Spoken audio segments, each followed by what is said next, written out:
Viloyat hududida jamoat tartibini saqlash, fuqarolar xavfsizligini ta'minlash maqsadida shahar tomonlarida kunlik 2 bosqichda 20 ta yo'nalishlarda ichki ishlar organlari xodimlari jamoatchilik vakillari bilan hamkorlikda tunu kun xizmat qilmoqda. O'tgan hafta davomida viloyat ichki ishlar boshqarmasi, jamoat xavfsizlik xizmati, jamoat tartibini saqlash boshqarmasi, patrul-post xizmati batalyon xodimlari tomonidan ko'cha va jamoat joylarida bemaqsad yurgan, shubha uyg'otgan, jinoyat va huquqbuzarlik sodir etishga moyil bo'lgan jami 1016 nafar fuqarolar, shundan mast holatda 55 nafar huquqbuzarlik sodir etganlar, 790 nafar ichki ishlar organlarida profilaks hisobda turuvchi jinoyat sodir etganlikda gumondorlar, bemaqsad yurganlar shahar tuman ichki ishlar bo'limlariga olib kelindi. Viloyat hududidagi 502 ta obyektlar tekshirildi. Boshqarma jamoat xavfsizlik xizmati, jamoat tartibini saqlash boshqarmasi, patrul-post xizmati batalyon xodimlari tomonidan Qarshi tumani Saroy qishlog'ida xatti-harakatlar bilan shubha uyg'otgan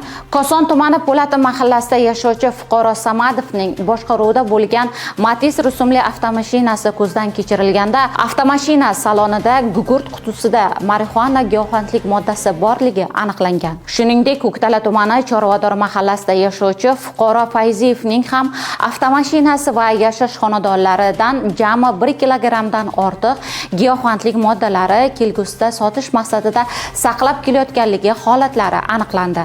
Har ikkala holat yuzasidan jinoyat ishi qo'zg'atilib, tergov harakatlari olib borilmoqda.